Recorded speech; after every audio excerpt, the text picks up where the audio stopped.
Olá, quarta-feira, 3 de dezembro de 2025, 9 horas e 32 minutos. Ótimo dia para você. Está no ar o Canção Nova Notícias, edição da manhã. Estamos ao vivo de São Paulo, por isso começamos dando uma olhada na capital paulista nessa manhã. Veja imagens da Avenida Paulista, cartão postal aqui de São Paulo, que já está em clima natalino, viu? Por aqui chove ao longo do dia e a máxima para hoje pode chegar aos 26 graus. Veja nessa edição, Leão 14 nomeia bispo para o Brasil. Caminhoneiros anunciam greve para amanhã. E Roma prepara a segunda Jornada Mundial das Crianças. Tudo isso e muito mais agora para você. Leão 14 nomeou hoje o Monsenhor Evandro Campos Maria como bispo auxiliar da Arquidiocese de Belo Horizonte. Atualmente, Monsenhor Evandro é diretor do Instituto de Filosofia e Teologia Dom João Rezende Costa, da PUC Minas, e também exerce a função de reitor do Seminário Arquidiocesano Coração Eucarístico de Jesus de Belo Horizonte. Nós desejamos aí uma boa missão para o Monsenhor Evandro. E nesta quarta-feira, a tradicional catequese do Papa com os fiéis na Praça São Pedro foi suspensa. Leão 14 chegou ontem, ao final da tarde, em Roma, após a sua primeira viagem apostólica. No voo de regresso, o Santo Padre conversou com 81 jornalistas que estavam a bordo. Em coletiva de imprensa, entre outros assuntos, Leão XIV falou sobre sua eleição como líder da Igreja Católica. O Santo Padre afirmou que, no momento em que foi eleito, fez uma oração simples, dizendo a Deus: "Tu estás no comando e tu me guias." Durante a conversa, ele afirmou que ainda está se adaptando ao cargo e à atenção que sua função exige na mídia e brincou sobre o fato dos jornalistas tentarem interpretar suas expressões faciais, dizendo: "Meu rosto é muito expressivo, mas muitas vezes me divirto com a forma como os jornalistas o interpretam. Às vezes, são ideias geniais, quando acham que conseguem ler minha mente e o meu rosto. Nem sempre vocês estão certos", disse ele. Leão XIV também falou sobre seus planos para futuras visitas internacionais e manifestou seu desejo de viajar à África, sugerindo a Argélia como principal destino para dar continuidade ao diálogo entre muçulmanos e cristãos no país africano. O Papa conclui a entrevista com um pedido de paz no Oriente Médio. Bom, e os católicos da China avaliam a passagem de Leão XIV à Turquia e ao Líbano. As informações com José Miguel Encarnação. Bom dia, Brasil. O Papa Leão XIV terminou ontem a sua visita à Turquia e ao Líbano, tendo ali tido vários encontros ecuménicos e também políticos. De que forma é que a China olhou para esta visita papal, a primeira do Papa Leão XIV? Pois que não foram muitas as notícias veiculadas pelos meios de comunicação social chineses. No entanto, a CGTN, que é o canal de notícias do maior grupo de mídia chinês e controlado pelo governo chinês, não deixou de aqui e ali cobrir alguns acontecimentos nestes últimos dias. Começou por, obviamente, fazer a cobertura da chegada do Papa a Ankara e ao encontro que teve com o presidente Erdogan. Também depois cobriu a visita do Papa à Mesquita Azul e fez uma referência muito específica ao facto do Papa ter dito que se sentia muito bem naquela mesquita, rodeado de alguns líderes muçulmanos. Depois também a mesma CGTN cobriu e fez notícia com o encontro que o Papa teve com o Patriarca Bartolomeu em Niceia, onde ali celebrou os 1700 anos do Concílio de Niceia. A CGTN também não deixou de referir a vontade do Papa Leão XIV em reforçar a unidade de todos os cristãos no mundo, nomeadamente no que respeita às igrejas orientais. Não foi uma cobertura muito extensa, mas a China não deixou de fazer a cobertura dos momentos que considerou serem mais importantes. Obrigada, José Miguel, pelas informações. Agora nós vamos com os assuntos da capital federal. O Senado adia a sabatina de Jorge Messias e caminhoneiros anunciam paralisação nacional. Francisco Coelho tem os detalhes. Elane, o presidente do Senado, Davi Alcolumbre, cancelou a sabatina do advogado-geral da União para o Supremo Tribunal Federal. Jorge Messias seria sabatinado no dia 10 de dezembro. O prazo entre a indicação e a votação no Senado foi considerado curto para o governo alcançar o número necessário de votos para a aprovação. No plenário, Alcolumbre disse que o cancelamento ocorreu pela falta de uma mensagem oficial do Executivo ao Senado, o que poderia atrapalhar o calendário da Casa. Após a definição das datas pelo Poder Legislativo, o Senado Federal foi surpreendido com a ausência do envio da mensagem escrita referente à indicação, já publicada no Diário Oficial da União e amplamente noticiada. Para evitar a possível alegação de vício regimental no trâmite da indicação, diante da possibilidade de se realizar a sabatina sem o recebimento formal da mensagem, esta presidência e a Comissão de Constituição e Justiça do Senado Federal determinam o cancelamento. O líder da União Brasileira dos Caminhoneiros, Chicão Caminhoneiro, anunciou a realização de uma paralisação nacional da categoria prevista para amanhã. O comunicado da greve foi feito ao Palácio do Planalto. A categoria disse que o movimento não terá ideologia partidária e reivindica a reestruturação do marco regulatório do transporte de cargas, a aposentadoria especial após 25 anos de trabalho e melhorias para a categoria. O anúncio foi feito ao lado do desembargador aposentado Sebastião Coelho. Na semana passada, ele tinha convocado uma paralisação nacional em prol da anistia aos presos do 8 de janeiro. Eu volto com vocês nos estúdios em São Paulo. Obrigada, Francisco. Notícias agora do cenário internacional. Atualizações sobre as vítimas da passagem do ciclone Dituá no Sudeste Asiático e negociações da União Europeia sobre o fornecimento de gás russo estão entre os destaques de hoje. Subiu para mais de 750 o número de pessoas que perderam a vida após a passagem do ciclone Dituá. Os que estão desaparecidos chegam a 650. Os dados são da Agência Nacional de Gestão de Desastres da Indonésia. Ainda segundo a agência, mais de 1 milhão de pessoas tiveram de ser deslocadas. E mesmo uma semana após a passagem do ciclone, algumas áreas ainda permanecem inacessíveis, o que dificulta o resgate. A União Europeia chegou a um acordo para eliminar as importações de gás da Rússia. O anúncio foi feito nesta quarta-feira. O Parlamento Europeu pretende acabar gradualmente com as importações até 2027.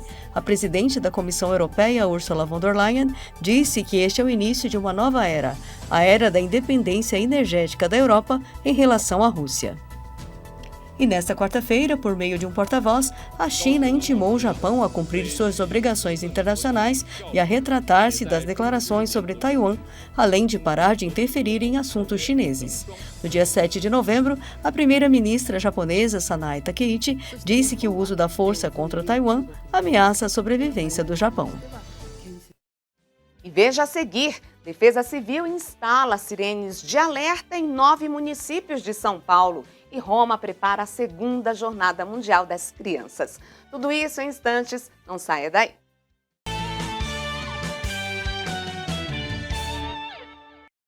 Olá, o Canção Nova Notícias, edição da manhã está de volta. E desde o início da madrugada de hoje, um incêndio atinge o pavilhão 43 no Ceasa do Irajá, um dos principais no abastecimento do Rio de Janeiro.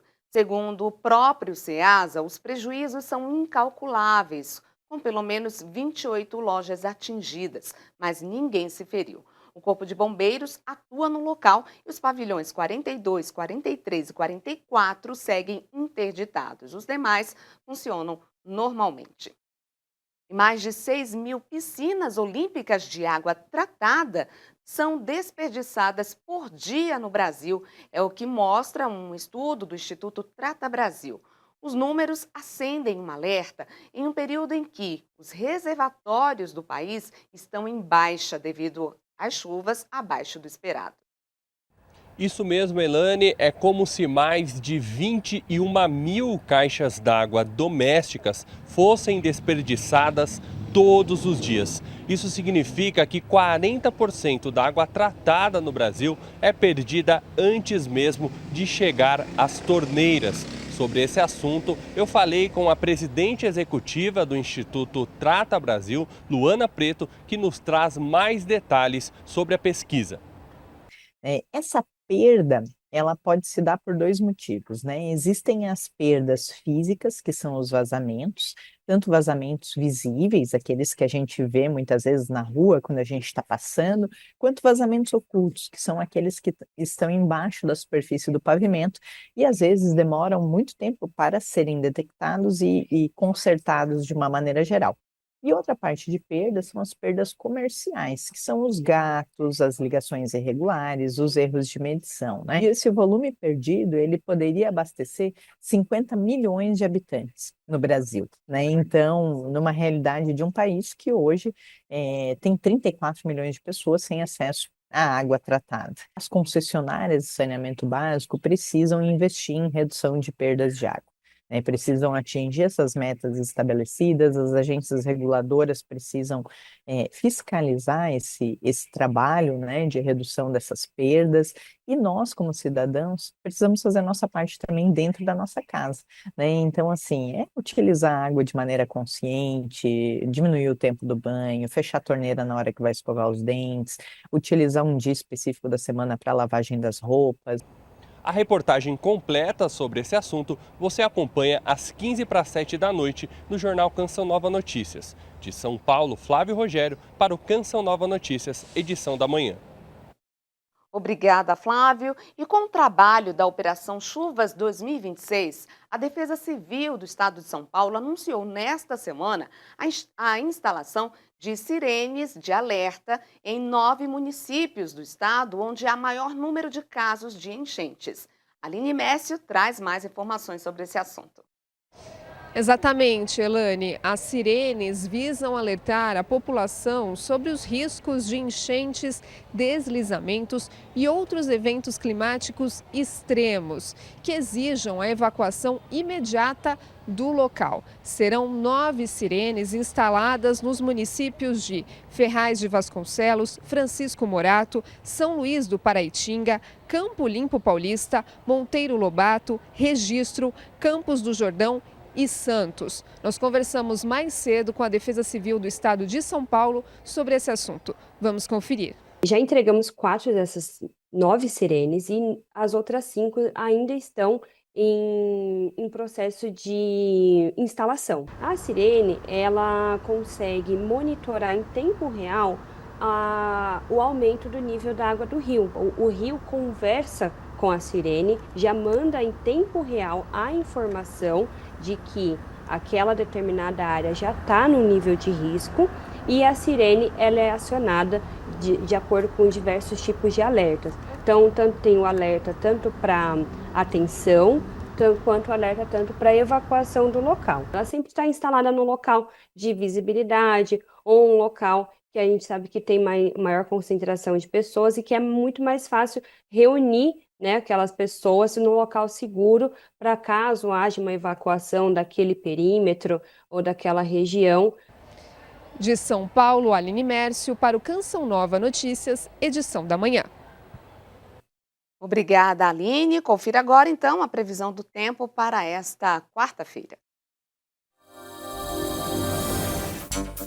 Começamos a previsão pelo sul do país. O tempo volta a ficar firme em boa parte dos estados nesta quarta-feira. A chuva chega no estado gaúcho, Santa Catarina e também no Paraná. A rajada de vento é entre o litoral norte do Rio Grande do Sul e o litoral de Santa Catarina. E no Sudeste tem previsão de mais chuva nesta quarta-feira, provocada pela umidade que vem do Amazonas. Os temporais ocorrem em boa parte dos estados do Sudeste. Em Minas Gerais, o tempo segue abafado. A chuva também chega em grande parte do Mato Grosso do Sul e Goiás. Mesmo com a chuva, o calor vai predominar na região. Tempo instável no Nordeste, mas o sol aparece ao longo do dia. A umidade do ar pode ficar baixa, como vocês podem ver, chegando aos 41% no Piauí. Por isso é preciso ter atenção para quem é da região. Na região norte, a chuva ganha força no Acre, Amazonas e Rondônia. Nessas áreas, há previsão de chuva. No restante, o sol predomina. Vamos conferir as temperaturas pelo Brasil? Mínima de 18 graus em Porto Alegre e máxima de 32 em Salvador. Bom, e um evento voltado às crianças do mundo inteiro será realizado pela segunda vez em Roma. A cidade vai sediar em 2026 a Jornada Mundial da Criança. Vamos saber os detalhes com a repórter Danúbia Gleiser. De 25 a 27 de setembro do próximo ano, Roma vai sediar a segunda edição da Jornada Mundial da Criança, a JMC. O anúncio foi feito pelo Papa Leão XIV na audiência geral do último dia 19, em que afirmou: "Il mio pensiero va anche ai bambini. Os pensamentos também se voltam para as crianças que terei a alegria de encontrar no dia dedicado a elas, marcado para 25 a 27 de setembro de 2026. Ao final dessa audiência, Mãe Bernard, de 7 anos de Gaza, e o padre Enzo Fortunato apresentaram ao Papa a bandeira com o logotipo oficial do próximo Dia Mundial da Criança. Padre Enzo disse que o Papa Leão colocou a sua marca nesta bandeira, que acolherá as nações que chegarão com muito entusiasmo, porque os pequenos estão respondendo de todas as partes do mundo. Ele citou que Leão XIV abençoou o logotipo desta segunda Jornada Mundial da Criança, em que as 7 mãos representam os 7 continentes coloridos, a cúpula com a cruz da Basílica de São Pedro, e, sobretudo, representa a esperança de um mundo novo. Já o pequeno falou das palavras que disse ao Papa. Sei nel mio cuore, te voglio bene. O Senhor está no meu coração, eu te amo. Em uma mensagem, o prefeito do dicastério para os leigos, a família e a vida, o cardeal Kevin Farrell, expressou que no próximo Dia Mundial a Igreja deseja mais uma vez dedicar especial atenção ao mundo da infância e ao ambiente natural em que as crianças vivem e crescem, a família. Ressaltou que é importante priorizar os pequenos e suas famílias, considerando-os dentro da rica rede de relações que constituem seu mundo. Relações com os pais, irmãos, avós, parentes e amigos, e que a Igreja deseja valorizar o mundo das crianças e fortalecer os laços que elas tanto valorizam e que lhes dão alegria e segurança. Bom, recordo que a primeira edição do Dia Mundial da Criança foi realizada em 2024 e contou com a participação de aproximadamente 100 mil crianças de 101 nações. Segundo os organizadores, com a segunda edição em 2026, a Igreja renova seu compromisso de ouvir e valorizar as vozes dos mais jovens, protagonistas de um mundo que anseia por paz, aceitação e futuro. De Roma, Danúbia Gleiser para o Canção Nova Notícias, edição da manhã. Obrigada, Danúbia. E o home office, uma forma de trabalho que cresceu bastante durante a pandemia, voltou a perder espaço no país no ano passado. Mais de 6 milhões de pessoas exerciam suas atividades no próprio domicílio, um número menor do que nos 2 anos anteriores. Em 2024, mais de 6 milhões de pessoas realizavam as atividades profissionais em casa.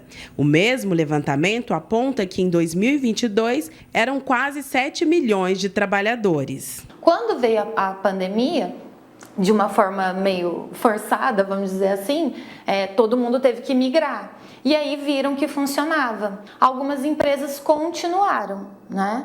Só que aí, em contrapartida, surgiram outros problemas, né? Algumas funções funcionaram e outras baixaram a produtividade. Mas há quem tenha aproveitado a oportunidade. Eu já vi as movimentações, o ano era 2021, do trabalho remoto, do trabalho home office. E eu pensei, seria importantíssimo, seria perfeito se eu conseguisse um trabalho home office, porque me facilitaria a permanência no curso de psicologia, que é um curso presencial. Com a experiência da atividade presencial no currículo, Ana Luísa conhece os benefícios e os desafios. Flexibilidade de você conseguir organizar melhor o seu dia e o tempo de deslocamento que não existe mais. O maior ganho que eu tive foi em tempo, né? E qualidade de vida também. Em meio à mudança no mercado de trabalho, especialistas alertam: mais importante que a escolha entre presencial e remoto é sempre buscar o equilíbrio. Gabriel iniciou a vida profissional recentemente e aprova o presencial. Até por eu ser o mais novo da nossa equipe, né? Tanto de idade quanto de tempo de casa, eu acho que é muito importante a gente criar esse network. É isso, né? Ponto final nessa edição de hoje. Outras informações às 6h45 no Jornal da Noite. Acesse o YouTube Jornalismo Canção Nova para conferir essas reportagens e também a edição completa. Siga também as nossas redes sociais com @CN Notícias para continuar sempre bem informado. Deixamos você aí com imagens da Santa Sé. Fique com Deus e até a próxima.